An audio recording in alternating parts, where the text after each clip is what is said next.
अपने हाथों से बना ये स्विमिंग पूल भरोसेमंद, हल्की, मजबूत, बहुत गर्माहट बनाए रखने वाली, बेहद लंबे समय तक टिकने वाली और नवोन्मेषी स्वनिर्मित कंपोजिट सामग्री से बना है, जिसके सभी घटक किसी भी निर्माण सामग्री की दुकान में मिल जाते हैं। पक्के स्विमिंग पूल, बिना किसी भारी कंक्रीट के काम के, इससे सस्ता पक्का स्विमिंग पूल मुझे लगता है अभी तक शायद ही कोई मौजूद है। इसे चीन के पॉलीविनाइल क्लोराइड वाले फ्रेम पूलों की तरह शरारती बच्चे चाकू से नुकसान नहीं पहुंचा सकेंगे। आपकी तकनीक को देखकर कोई बुरा पड़ोसी कम घातक पिस्तौल से नुकसान नहीं पहुंचा पाएगा।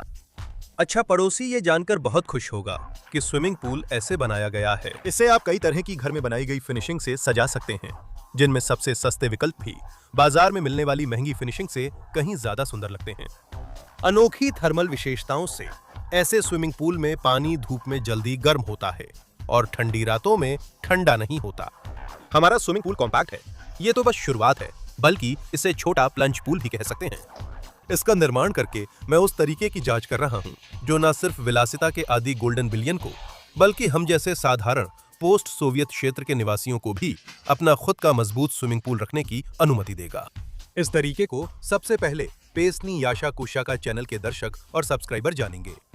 यह स्विमिंग पूल लागत में इतना सस्ता है कि इसे घर और फार्म हाउस के लिए सिर्फ पानी के टैंक के रूप में भी इस्तेमाल किया जा सकता है, जैसे कि बगीचे की सिंचाई के लिए, या फिर लगभग मुफ्त की टंकी के रूप में मछली पालन के लिए भी इस्तेमाल किया जा सकता है।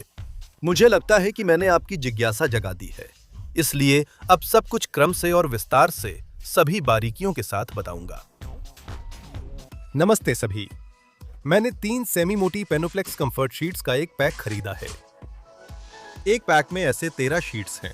गणना के अनुसार मुझे कुल 12 शीट्स की ही जरूरत पड़ेगी, यानी एक शीट अतिरिक्त होगी। गर्म जुलाई के दिन चल रहे हैं। बूढ़ा समझदार आधा बहरा कुत्ता हर दिन अपनी लेटने की जगह गहरी करके गर्मी से बचाव करता है, केनल में नहीं। मैं कुछ नहीं कर सकती, पंजे खुद खोदते हैं। ये जानवरों की जीवित रहने की प्रवृत्ति है। समझदार इंसान की दुनिया को समझने की चाहत से विज्ञान और तकनीक का जन्म हुआ। गर्मी से राहत के लिए मैंने इन्हीं का उपयोग करने का फैसला किया। इसलिए मैं लकड़ी काटने वाली आरी के हैंडल से निकाले गए ब्लेड से पेनोप्लेक्स को जोरदार तरीके से रगड़ता हूं। इससे पहले चैनल पेसनी याशा कोस्याका के पिछले वीडियो में हमने पेनोप्लेक्स को मोड़ना सीखा था, और अब उसी वजह से एक नए आइडिया को आसानी से लागू करना संभव हो गया है। एक्सट्रूजनल पेनोपॉलीस्टाइरीन पेनोप्लेक्स भारी दबाव सह सकता है, इसलिए इसे फर्श, सड़कों और रनवे की इंसुलेशन में खूब इस्तेमाल किया जाता है। लेकिन इसके साथ ही ये मोड़ने पर काफी नाजुक होता है। एक आसान तकनीक ने मुझे इस सामग्री को सुरक्षित रूप से मोड़ने की सुविधा दी, मानो ये बहुत आसानी से मुड़ने वाला हो। इसे बिना टूटने के और बिना किसी जोखिम के मोड़ना अस्थायी रूप से चिपकाई गई प्लास्टर फाइबरग्लास जाली की मदद से संभव होता है। मोड़ना बाहरी हिस्से के खतरनाक खिंचाव से नहीं होता, जिसे मजबूत फाइबरग्लास जाली रोकती है, बल्कि अंदरूनी हिस्से के सुरक्षित हल्के सिकुड़ने से होता है। काम करने की प्रक्रिया इस प्रकार है। मैं खुरदरे किए गए शीट पर पतली किफायती पट्टियों में पॉलीयूरिथेन गोंद फोम लगाता हूं, फिर उसे थोड़ी देर के लिए अलग रख देता हूं और अगले शीट को खुरदरा करना जारी रखता हूं। कुछ मिनट बाद जब गोंद फोम चिपचिपा हो जाता है, तब मैं फाइबरग्लास जाली लगाता हूं। ताजा फोम पर तुरंत चिपकाने से यह आसान होता है। गर्मी में मोड़ना लगभग 10 मिनट बाद शुरू हो सकता है। शीट पर बैठकर मोड़ना मुझे शुरुआत में सुविधाजनक लगता है। मैं पहले एक तरफ फिर दूसरी तरफ मोड़ता हूं।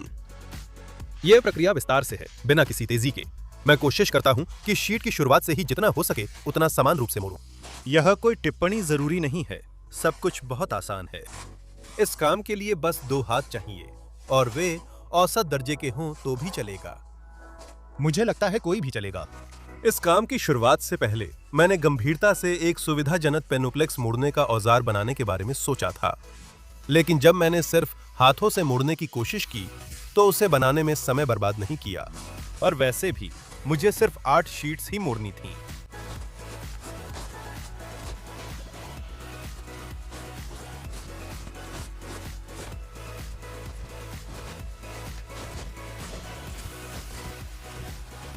जब किनारे मुड़ जाते हैं तो मैं बीच को भी मोड़ता हूं और फिर उसे गोल आकार को स्थिर करने के लिए टेबल की पट्टी के नीचे 10 मिनट के लिए रख देता हूं। फाइबर ग्लास जाली हटाना आसान होता है क्योंकि गोंद की पट्टियां कम और पतली होती हैं। फाइबर ग्लास जाली को शायद छोड़ा जा सकता है। मैं इसे सबसे पहले बचत के लिए हटाता हूं क्योंकि ये बार बार इस्तेमाल की जा सकती है। मैंने इसे पहले पेसनी याशी कोसियाका चैनल के प्रोजेक्ट में इस्तेमाल किया था। इसके न होने से आगे की योजना और बेहतर बन सकेगी। जो लोग चाहें वे याशी कोशियाका के पेसनी याशी कोशियाका चैनल पर YouTube स्पॉन्सरशिप से इस प्रयास को समर्थन दे सकते हैं। रूस के दर्शक बूस्टी सर्विस से भी मदद कर सकते हैं। लिंक वीडियो के नीचे है। पहले से ही धन्यवाद। आपका समर्थन बहुत महत्वपूर्ण है और इससे मैं उन प्रोजेक्ट्स पर भी काम करने की हिम्मत कर पाता हूँ जिन पर बिना समर्थन के काम करना मुमकिन नहीं होता। और सच में बहुत सारी आइडियाज हैं। हमारे गांव के सबसे नजदीकी बिल्डिंग मटेरियल की दुकान में अब पहले से ही खुरदुरा पेनोप्लेक्स आ गया है, जिसे पेनोप्लेक्स स्टेना कहा जाता है। लेकिन मैं इसे खुद खुरदुरा करने का इतना आदी हो गया हूं कि बिना इस प्रक्रिया के मुझे काम अधूरा सा लगता है। आखिरी शीट्स मैंने एक बार में ही मोड़ दी थी।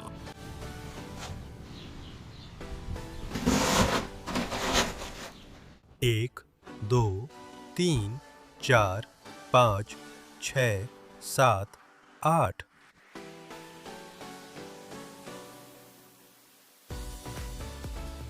मैंने मेहनत की और यहां तक कि मुड़ी हुई शीट से गोंद फोम के बचे हुए हिस्से भी काट दिए। 8 मुड़ी हुई और 4 सीधी शीट्स। ये है पूरा पॉलीस्टाइरीन फोम का सामान जिसकी मुझे कॉम्पैक्ट स्विमिंग पूल बनाने के लिए जरूरत होगी। पेनोप्लेक्स शीट्स के स्टेप्ड किनारे एल किनारा कहलाते हैं। मैं इसे पॉलीयूरिथेन गोंद फोम से लगाता हूँ। 3 शीट्स जोड़कर पट्टी बनाता हूँ और सूखने तक वजन रखता हूँ। गर्मी में जल्दी चिपक जाता है। चौथी शीट आधी काट कर पट्टी के दोनों तरफ चिपकाता हूं। मैंने शीट्स के नीचे पॉलीथीन बिछाई ताकि वे शेड के लकड़ी के फर्श से न चिपकें। पॉलीयूरिथेन निर्माण गोंद एक्सपैंडिंग फोम की तुलना में कम फैलता है और अधिक सुविधाजनक है। जो अतिरिक्त गोंद सूख गया है उसे मैं कटर से काट देता हूं। फिर लकड़ी की पट्टी से कंपास की तरह 1.5 मीटर व्यास का वृत्त बनाता हूं।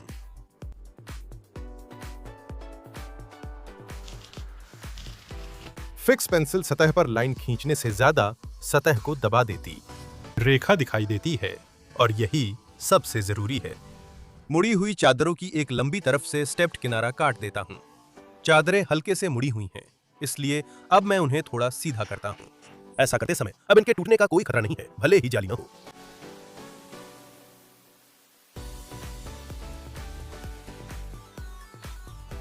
मैं गोंद लगाता हूं। पहले शीट को चिपकाते समय मैंने गोंद की मात्रा कुछ ज्यादा ही लगा दी। बाहर निकला हुआ अतिरिक्त गोंद लाइन को कंट्रोल करने में दिक्कत कर रहा था।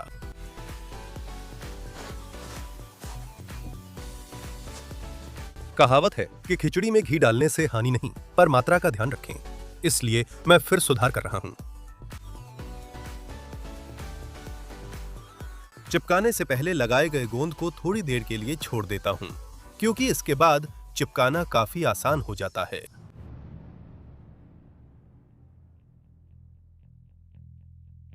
सब कुछ वैसे ही हो रहा है जैसा मैंने सोचा था।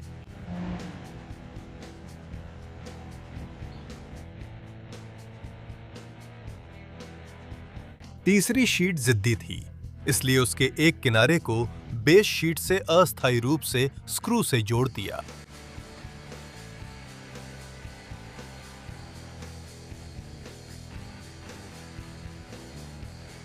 मैं बेस का अतिरिक्त टुकड़ा काट देता हूं और उसे भी काम में ले लेता हूं। मेरा दोस्त वैलेंटाइन, स्नानघर संचालक, मुझसे कई बार अपनी गर्म स्टेनलेस स्टील की डुबकी टंकी पर वीडियो बनाने को कह चुका है।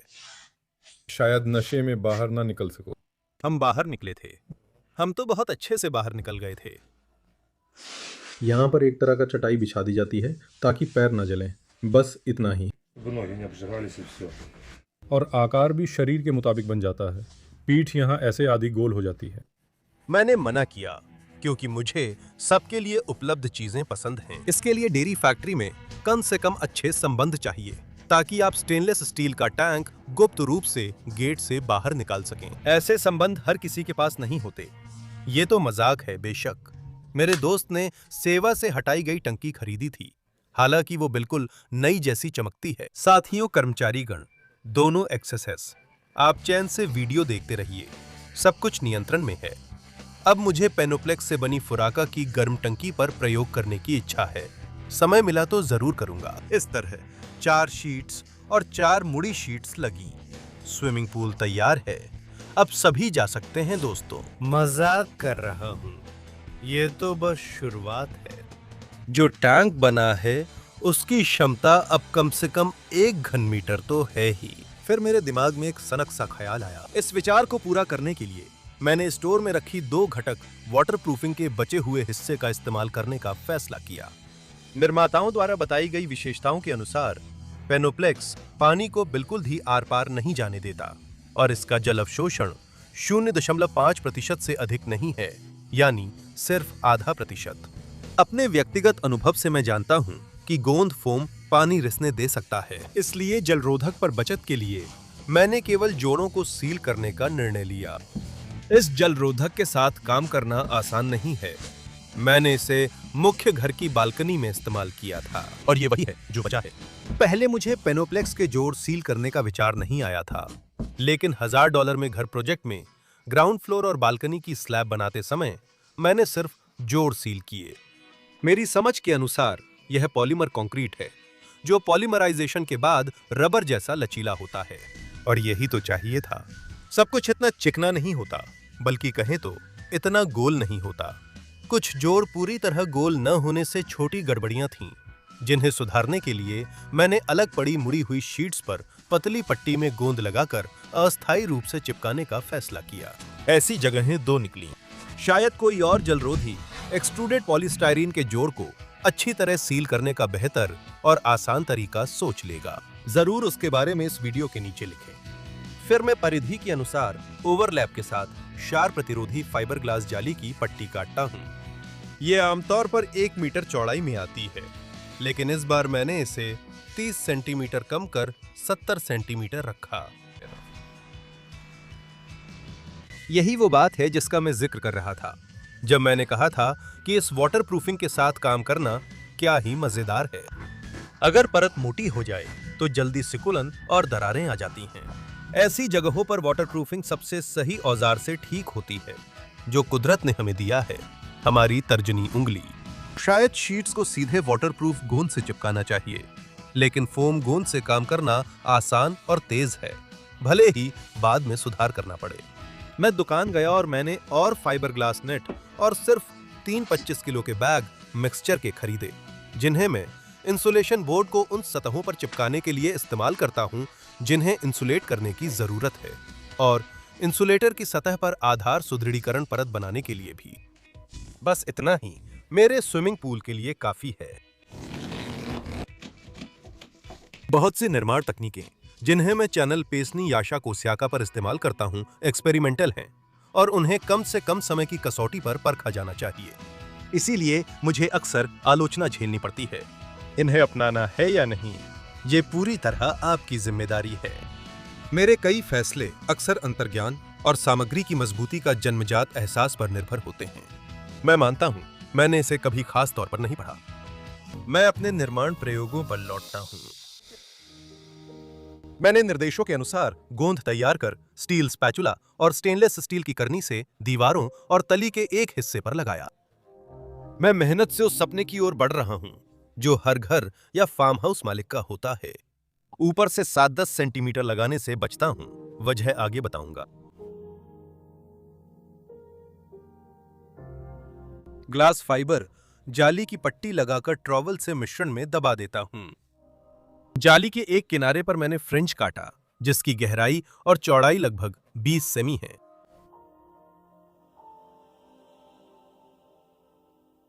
और ये तो कह सकते हैं मेरी खास तकनीक है, जिसका नाम है उल्टा कुम्हार। मिट्टी का सामान अपनी जगह रहता है, कुम्हार चौड़े स्पैचुला से जोश में घूमता है।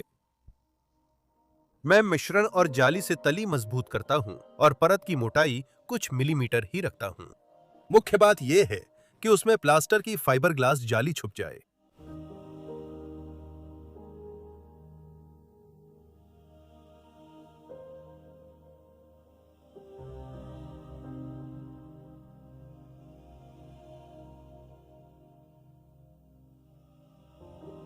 मैं आसानी से मनचाही समतलता बना लेता हूं। पतली परत जल्दी जमती है और गोल आकार सुधारने के लिए फोम शीट्स को कटर से हटा देता हूं।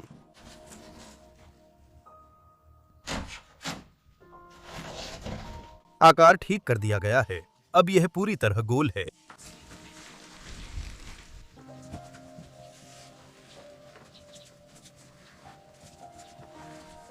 स्विमिंग पूल अब भारी हो रहा है। बर्तन को पलटते समय हम सावधानी बरतते हैं ताकि ऊपर के किनारे के उस हिस्से को नुकसान ना पहुंचे जिस पर अभी तक सुदृढ़ीकरण वाली परत लगाकर समतल नहीं किया गया है। मैंने डबल वाटरप्रूफिंग लगाने का फैसला किया है, इसलिए मैं बाहर की तरफ छूटे हुए जोड़ों पर फिर से लेप कर रहा हूं।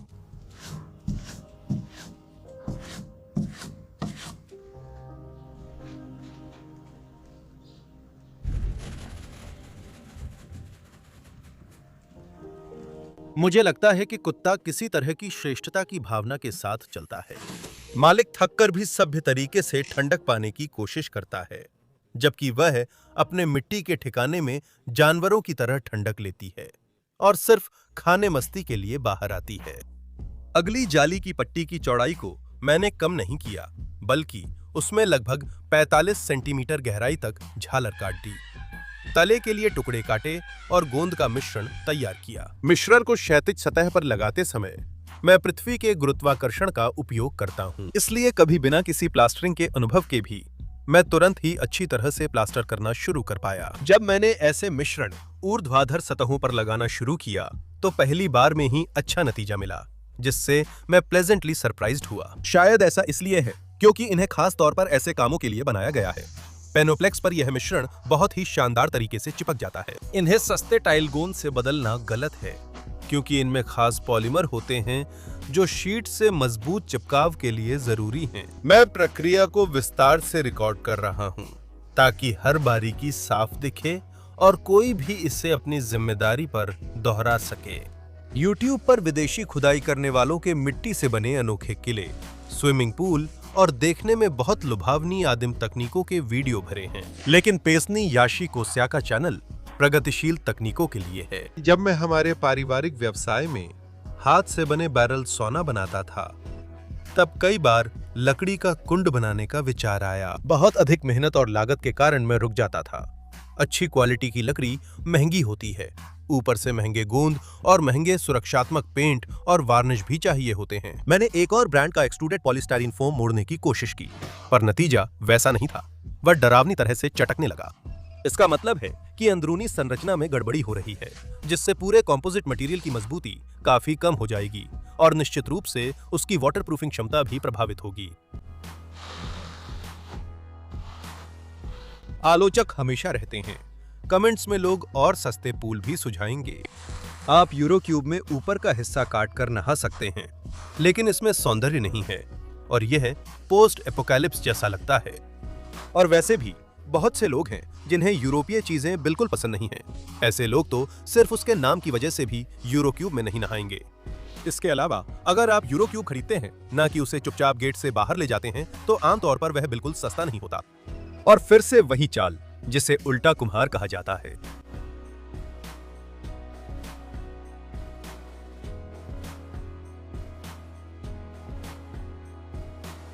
सिर चकराने से अब मैं दूसरी तरफ कुम्हार की तरह घूम रहा हूं। हाँ, जिंदगी आपको बार बार घूमने पर मजबूर करती है। मैं आराम कर रहा हूं, लेकिन ज्यादा देर के लिए नहीं। फाइबर ग्लास कंपोजिट में सुदृढ़ीकरण सामग्री बिछाने की इस विधि को गीले पर गीला कहते हैं, जिसमें अगली परत को अभी सख्त ना हुई पिछली परत पर लगाया जाता है।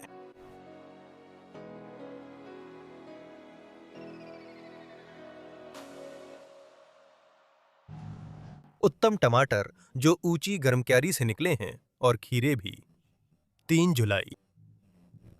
मैं पेसनी याशी कोशियाका चैनल पर ऊंची गर्म क्यारियों के बारे में पहले ही बता चुका हूं, जिनके वीडियो ने इंटरनेट पर धूम मचाई थी।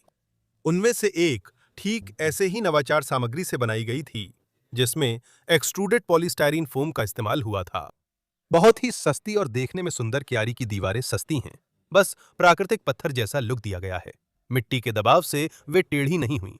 चींटियों ने उसमें बिल नहीं बनाया और चूहों ने उसमें छेद नहीं किए। सोफे पर बैठकर राय देने वाले विशेषज्ञों की कोई भी शंकास्पद भविष्यवाणी सच नहीं हुई। कटी हुई घास से मल्चिंग करने की वजह से क्यारियों को लगभग खाद देने या पानी देने की जरूरत नहीं पड़ती, लेकिन घास मिट्टी में नमी कम होने के कारण गर्मियों के बीच में सूखने लगती है। पानी देना आसान नहीं। गर्मियों में सभी पड़ोसी पानी देते हैं। कम दबाव में स्प्रिंकलर अपनी क्षमता का सिर्फ 30% काम करता है। मुझे उम्मीद है मेरा स्विमिंग पूल यह समस्या सुलझा देगा। अब मुझे स्विमिंग पूल की जगह तय करनी है।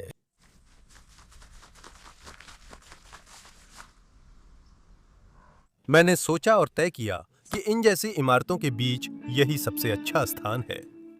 बाईं ओर शावर और टॉयलेट, सामने कंपोस्टर, दाईं ओर क्यारी है। थोड़ा दूर $1000 का घर प्रोजेक्ट है। अगर निर्माण जारी रहे तो पूरा पेनोप्लेक्स लैंड बन सकता है। योजना में इसी सामग्री से मजबूत सुंदर रास्ता बनाना भी है। गर्मी में मिश्रण जल्दी सूखता है, इसलिए मैं उसे नम रखता हूँ। जमने का मतलब ये नहीं कि इसमें पूरी मजबूती आ गई। यह हल्का दिखता है, लेकिन पानी के साथ भारी हो जाएगा, इसलिए मैंने आधार तैयार करने का फैसला किया। इस सीजन यहाँ की क्यारी हटा दी गई, क्योंकि बाकी जगह फसल अच्छी हुई। आशा है कि प्लंज पूल यहाँ लंबे समय तक रहेगा, इसलिए बागवानी के कामों में कीमती उपजाऊ मिट्टी को मैं उतनी ही कीमती लेकिन निर्माण कार्यों में काम आने वाली रेत की परत से बदल रहा हूँ। इस नजारे को आप देखते ही रह सकते हैं, खासकर जब आपने जमीन पर खूब मेहनत की हो। रेत की परत को दबाने का भारी काम मैंने नल के पानी से करवाया। यह जगह अभी पूरी तरह मजबूत नहीं हुई है, इसलिए इसे आसानी से संभाला जा सकता है। रेत दबाने के काम में मैं भी पीछे नहीं रहा। इस काम के दौरान मुझे नहाने का मौका जल्दी लाने का बहुत मन हुआ। बहुत सुखद ख्याल मन में आते हैं। हम फिर भविष्य के बर्तन को सावधानी से पलटते हैं। थोड़ी और मेहनत से मुझे विश्वास है कि सपने सच होंगे। आगे का काम इसे काफी भारी बना देगा और यह पूरी तरह मजबूत और स्थिर हो जाएगी। इसलिए देर होने से पहले मैं अभी काम में लग जाता हूँ। इसी वजह से गोल आकार अच्छा है। मैं इसे उसी सामग्री पर लुढ़का रहा हूँ। ये खाई के दरवाजों की मरम्मत के बाद बचा है।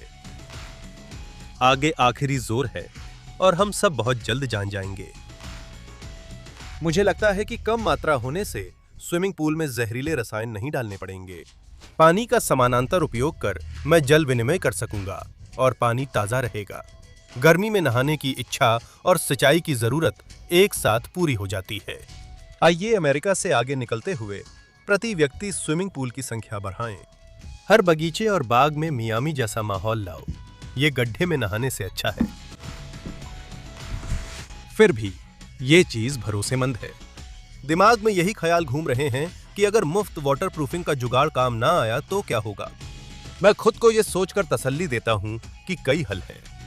अगर नाकामी होती है तो नुकसान ज्यादा बड़ा नहीं होगा। इतनी मात्रा में कम सामग्री लगी। एक और कंपोस्टर होगा, जैसे ट्रक के तिरपाल में उपयोग होने वाला मजबूत पॉलीविनाइल क्लोराइड का लाइनर ऑर्डर पर या खुद चिपकाने से बजट ज्यादा नहीं बढ़ेगा। ऐसा मटेरियल बहुत ही भरोसेमंद और मजबूत होता है। अगर इसके लिए इस्तेमाल किया हुआ बैनर लिया जाए तो यह बहुत सस्ता पड़ेगा। ऊपरी शीट्स को मैं अस्थायी रूप से नीचे की शीट्स और आपस में स्क्रू से जोड़ता हूं।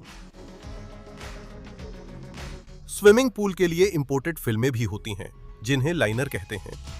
यह वही टेंट वाला पॉलीविनाइल क्लोराइड है, लेकिन इसमें मोज़ेक जैसा डिजाइन होता है, इसलिए यह घरेलू वाले से कई गुना महंगे होते हैं। और महंगे विकल्प भी हैं उन लोगों के लिए जो खुद से रूबलबका में बनाते हैं, लेकिन शायद ऐसे लोग होते नहीं हैं। बेसिक आर्म लेयर के अंदर वाटरप्रूफिंग लग सकती है, जैसे मैंने केवल जोड़ों पर किया था। इसके ऊपर टाइल्स या मोज़ेक भी लगा सकते हैं। निर्देशों में भी यही लिखा है। मैं अब भी बेहतर की उम्मीद करता हूं।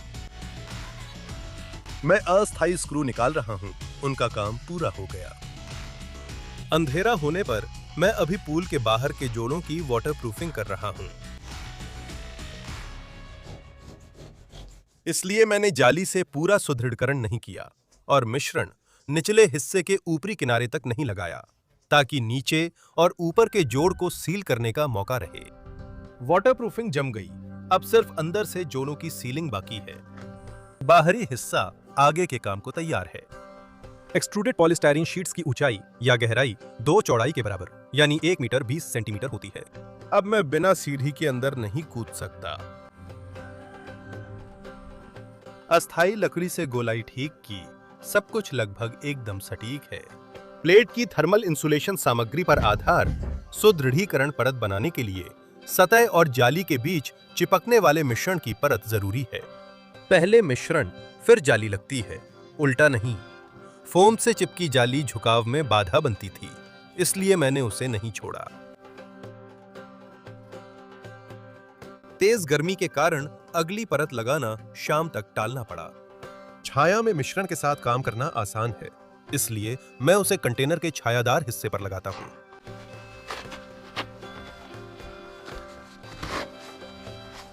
अगर फिल्टरिंग सिस्टम और केमिकल्स इस्तेमाल करने हैं तो इनलेट आउटलेट सीढ़ी में ही लग सकते हैं। इससे किनारे में छेद नहीं करना पड़ेगा।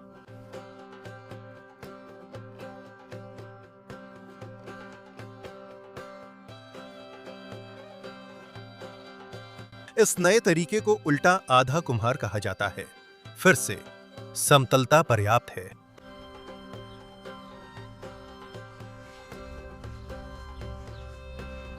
सूरज घर के पीछे चला गया है, इसलिए अब मैं दूसरी आधी हिस्से पर काम शुरू करता हूं। मुझे लगता है ये दृश्य नए जन्म का प्रतीक है। आखिर हम सभी तो मानो गोभी के खेत में मिले थे।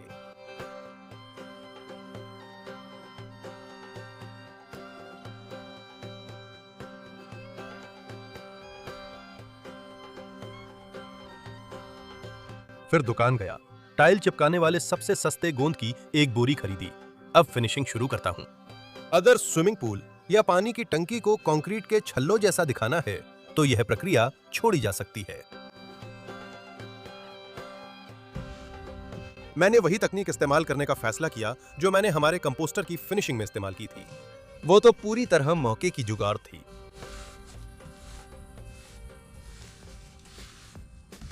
लेकिन सारी योजना में बारिश ने गड़बड़ी कर दी, जिसकी भविष्यवाणी नहीं की गई थी, और हवा ने उस पॉलिथीन शीट को चिपका दिया जिससे मैं अपने काम को बचाने की कोशिश कर रहा था। बिल्कुल खेदजनक है, लगता है सब बेकार हो गया। बारिश के बाद इंद्रधनुष दिखा, जैसे शुभ संकेत हो। जब मैंने चिपकी शीट हटाई तो समझ आया कि प्रकृति मुझे पत्थर जैसी सतह सजाना सिखा रही है। तभी मैंने बाकी जगहों पर भी शीट चिपकाई और हटाई जहां बारिश या हवा का असर नहीं था।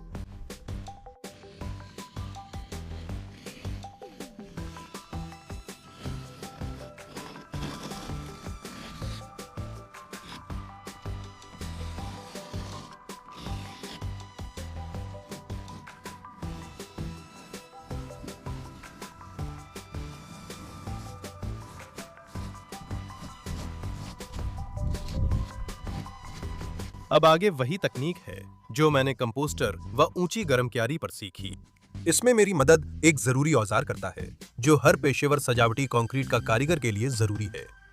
इसकी बनावट को बहुत बड़े राज के तौर पर दादा से पिता, पिता से बेटे और आगे इसी तरह आगे बढ़ाया जाता है। मैं आपके लिए इसका पता लगा सका।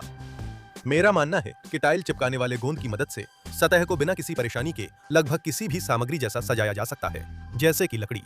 पत्थर का स्विमिंग पूल महंगा दिखना चाहिए, खासकर हमारे जैसे पूर्वी स्लाव यानी बेलारूसी लोगों के लिए। जैसा कि सब जानते हैं, दिखावा पैसे से भी महंगा होता है, और जब एक ही पैसे में सतह को भूमध्यसागरीय शैली में सजाया जा सकता है तो मैं उसी को चुनता हूँ। मैं खुद को एक भाग्यशाली सांसद मानूंगा जिसने इटली में कंट्री हाउस खरीदा हो। हमारे बेलारूस में ऐसे सांसद नहीं हैं, हमारे यहाँ वे ईमानदार हैं। मौसम की मदद से यह पता चला कि पॉलीथीन फिल्म के बाद नकली पत्थर की सतह को लगभग किसी अतिरिक्त प्रोसेसिंग की जरूरत नहीं होती। अब केवल अंदरूनी सतह को मजबूत करना बाकी है।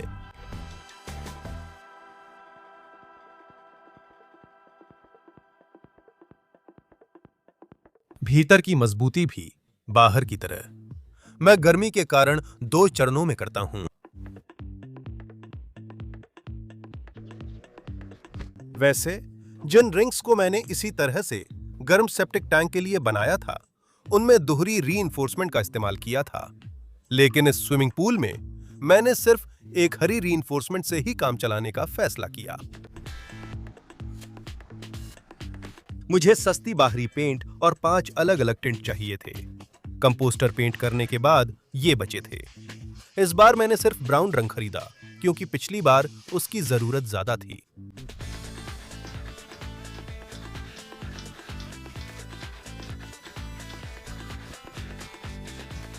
परिवार को जब समझ आया कि मेरा आइडिया सफल है, तो वे मेरी मदद को आ गए। बेटी ने पेंटिंग में खूब मदद की। हमारी कला के लिए हमें सख्ती से मत आंकिए। ध्यान रखिए कि ये सब पूरी तरह से इम्प्रोवाइजेशन है और जिंदगी में पहली बार किया जा रहा है। मैंने कुछ देर पत्थर वाले डिस्क से ग्राइंडर चलाया।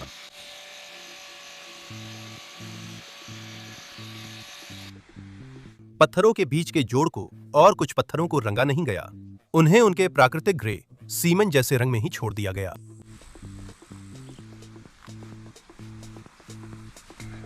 पूल पर मेरी पत्नी ने भी जादू किया। उसने अपनी नई तकनीक से पत्थरों को हल्का शेड देकर उभार देने की कोशिश की, जो शायद कंपोस्टर रनते समय दिमाग में आई थी। और मैंने सब पर एक परत चढ़ा दी। नहीं, गाली से नहीं, बल्कि पैलिसेंडर रंग के टिंटेड एंटीसेप्टिक एक्रिलिक वार्निश से। जैसी बदकिस्मती होती है, गर्मी घटने लगी और रात की बारिश ने हमारी कृति की सीलिंग को परखा। मैंने इस मामले को रोक दिया। कल ही मजबूत की गई टंकी में पानी डालने से पहले मैंने पॉलिथीन शीट बिछा दी। डर था कि नया मिश्रण बह न जाए। हिम्मत तो की, पर सीधे पानी नहीं डाला। माफ करना मालिक, लोन को थोड़ा नुकसान पहुंचा दिया। गलती हो गई, स्वीकार करती हूँ। सच में बहुत गर्मी थी, अब उतनी नहीं है। मुझे यहाँ अच्छा लग रहा है और ये सब मेरे पंजों की वजह से है। आगे मैंने पिछली योजनाओं से बची 50 mm सीवर पाइप के टुकड़े इस्तेमाल किए। वैसे अगर इसे खरीदना भी पड़े तो ये सस्ती ही मिलती है। इसी पाइप से कंपोस्टर का ढक्कन और आउटडोर शावर फ्रेम भी बना है। स्विमिंग पूल की लागत के लिए मैं सामग्री की मात्रा बताऊंगा। कीमत आप अपने यहाँ के हिसाब से खुद निकाल लें। 3 सेंटीमीटर मोटे पेनोप्लेक्स कंफर्ट की 12 शीट, थर्मल इंसुलेशन मिक्स के 3 बैग, टाइल चिपकाने का 1 बैग, लगभग 30 वर्ग मीटर प्लास्टरिंग फाइबर ग्लास जाल और आधा कैन गोंद फोम, पेंट, वार्निश, बचे खुचे टुकड़े, पाइप्स और बस। इस बार फ्रेमिंग कुछ बांस के स्टाइल में बनी है।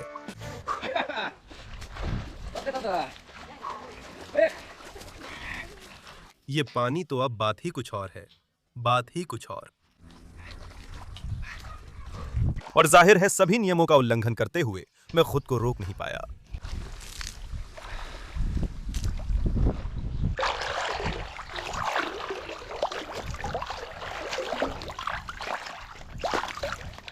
कुत्ता बहुत ज्यादा हैरान हो गया, फिर लगता है नाराज भी हो गया। उसके पास तो सिर्फ पंजे और स्वाभाविक प्रवृत्तियां हैं और हमारे पास आखिर तकनीक तो है। परीक्षणों से पता चलता है कि धूप में पानी जल्दी बहुत आरामदायक तापमान तक गर्म हो जाता है और ठंडी रातों में ज्यादा ठंडा नहीं होता। अगर ढक्कन भी ऐसी सामग्री का हो तो टब में पानी को उल्टा लगातार ठंडा रखा जा सकता है।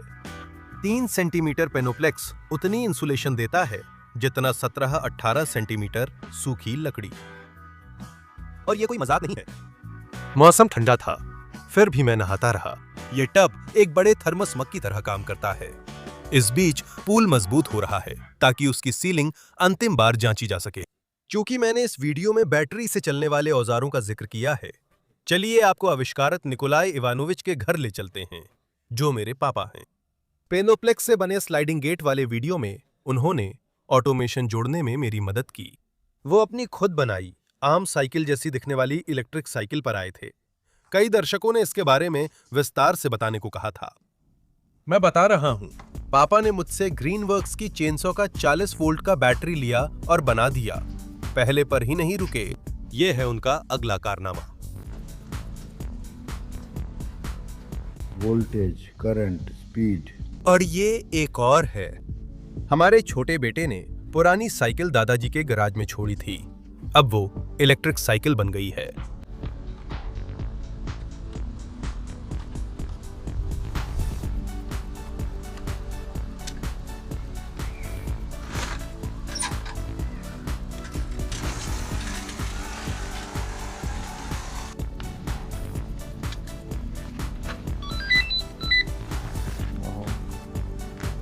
अब जरूरी है कि इन उपकरणों और तारों के साथ कोई मुझे आतंकवादी न समझे और बुरी तरह न दबोच ले।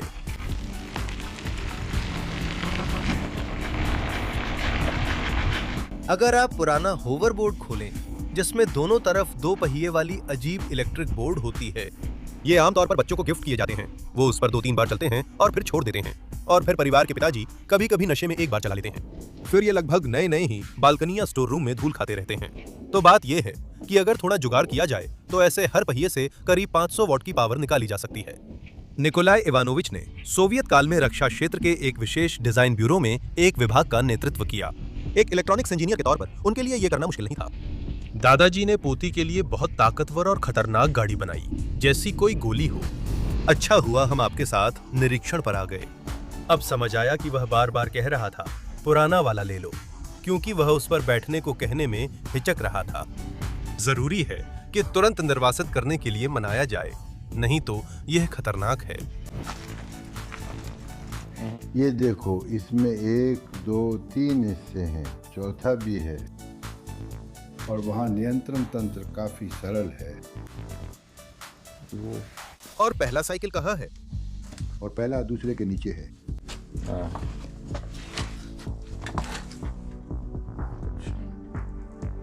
निकोलाई इवानोविच का यूट्यूब चैनल नहीं है। संपर्क पेस्नी याशी कोसियाका के जरिए होता है। मैं पॉलीथिन निकालता हूं, सीधी बात है। मैंने उसे बिछाते ही छेद कर दिया। दूसरे दिन देखा, वो था या नहीं था, कोई फर्क नहीं पड़ा। 10 दिन से ज्यादा हो गए हैं। पानी पूरी तरह से दीवारों के संपर्क में है, कुछ भी नहीं बहा। मैंने छोटे पूल टब या कहें टब पूल का वॉल्यूम अंदाजा लगाया, 2 घन मीटर। कोई झिल्ली नहीं है। नीचे के हिस्से में कई जगहों पर मैंने छोटे छोटे उखड़े हुए हिस्से देखे, लेकिन वे सूखे लग रहे हैं। लगता है पानी ने अपने व्यापारिक हितों को आगे बढ़ाने की कोशिश की, लेकिन सफल नहीं हो पाया। सिर्फ नीचे के हिस्से में, जहां पानी के दबाव का स्तर ज्यादा है, मैंने मिलान करके देखा, ये ठीक वही हैं जहां जोड़ हैं। ऊपर की तरफ कहीं भी नहीं है। शायद वाटरप्रूफिंग की मियाद खत्म हो गई थी, 2 साल तक पड़ी रही। मैंने जल स्तर में गिरावट नहीं देखी, बल्कि बारिश की वजह से बढ़ गया था। जैसा मैंने सोचा था, पेनोप्लेक्स सिर्फ इंसुलेशन ही नहीं, बल्कि वाटरप्रूफिंग भी है। किसी भी हाल में यह सफलता है। मैं बहुत खुश हूं। अब सोच रहा हूं अंदर की फिनिशिंग किससे करूं। आपके सुझावों से मुझे बहुत खुशी होगी।